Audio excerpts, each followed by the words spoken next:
Alura, Everbee, Erank, and Marmalade. These are just some of the names that you will be running into on your search for SEO optimization for your Etsy store. There are just so many of these SEO research tools out there. How are you supposed to know which one is the best? Which one is going to make your shop a success? What if I told you it's none of them? Well, here's the truth about these Etsy SEO research tools and websites that I just can't seem to find anyone else on YouTube talking about. Etsy themselves does not release their own data publicly. Their API is not publicly accessible, and that means every single one of these research tool websites just cannot actually access the primary data of Etsy itself. Every single one of these Etsy research tools is using its very own algorithm to guess.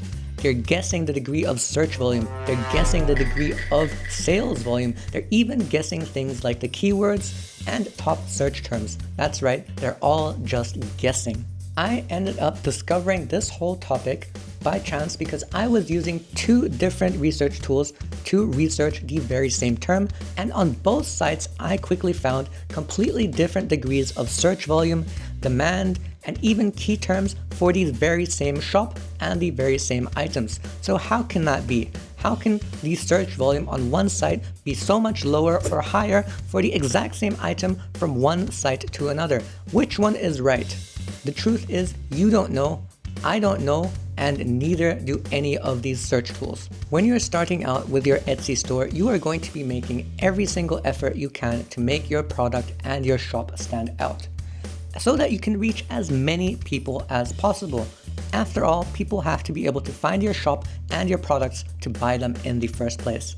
And one of the primary ways of making sure people can find your product is with optimized SEO, and particularly your tags. Even if you do plan on paying Etsy themselves for their own Etsy ads, you still want to have your shop be as optimal and your products be displayed as best as possible. A great way to start searching for relevant keywords and tags for your own product is to be searching Etsy itself.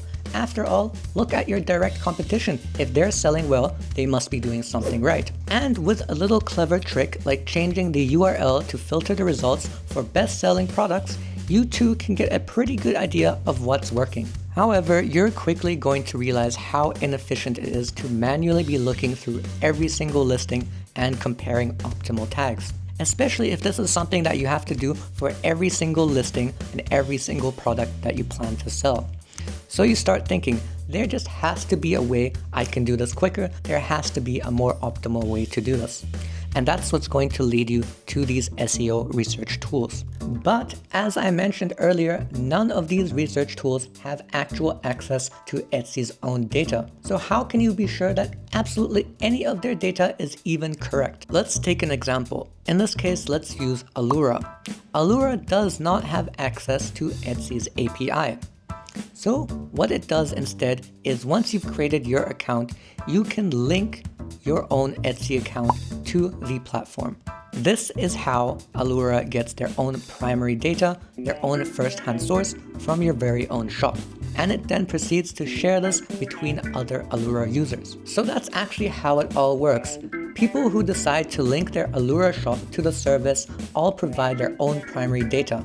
And this is the data that Alura and their own internal algorithm uses to best sort of extrapolate and guesstimate what the real numbers on Etsy actually might be. Now, how accurate are any of these numbers actually? To be honest, I have no idea. But like I mentioned, different services are going to give you different numbers. And when I learned about this, I got so confused that I started to try and reach out within some online communities, some Etsy communities, to see what other people think about this. So I ended up reaching out in several Discord servers to discuss the issue I encountered with the different search results provided by different Etsy research tools, and the feedback I received was pretty consistent across the board. Many other people had noticed discrepancies in search volume between platforms and were unsure which data to trust. A significant and very valid concern was also that the potential of the unreliable data would also create a false confidence in a particular niche or product, which ultimately could lead to people pursuing opportunities that don't actually exist, sort of like chasing a ghost. And we all know the song, "Don't Go Chasing Waterfalls."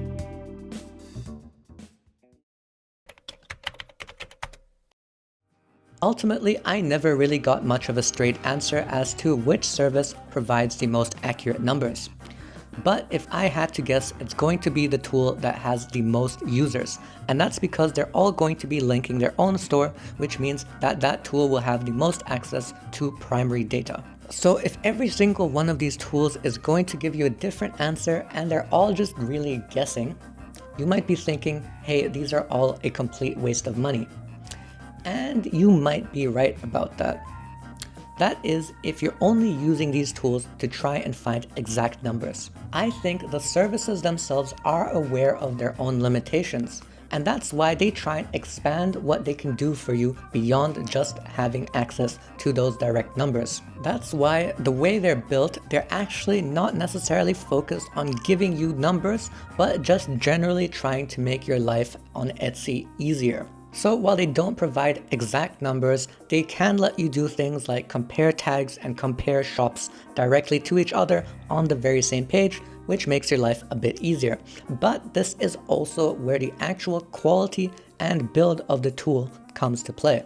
And I have seen a lot of variation between how well built some tools are. So in the end, the real question is, if none of these services are going to give you more accurate data than the other one, how do you really know which one is the best? What really counts in the end? In my opinion, the key to finding out which one of these services is truly the best is going to be in how they can ease your life in other ways. This includes creating individualized lists of products for things like inspiration, just comparing products straight to one another, and even comparing entire shops with each other. Alura, for example, feels like a pretty slick and modern tool. It's easier to use, has more features, and overall feels higher quality. Even though the actual numbers it can provide may or may not be more accurate than any of the other services. Erank, on the other hand, has a UI that definitely seems dated. It's not as smooth and doesn't have a sleek, modern look. The actual searching of terms on the platform is not as intuitive and easy either, and personally, I'm just not a fan.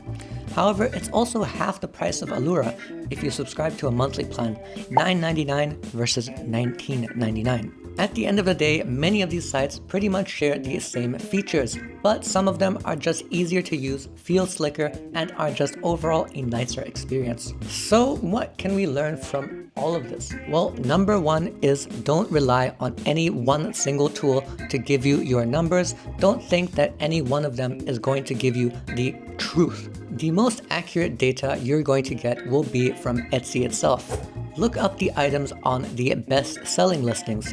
Pay attention to the number of reviews and the frequency of those reviews for best-selling items to extrapolate just how popular they exactly are. Additionally, consider broader data-driven search tools like Google Trends.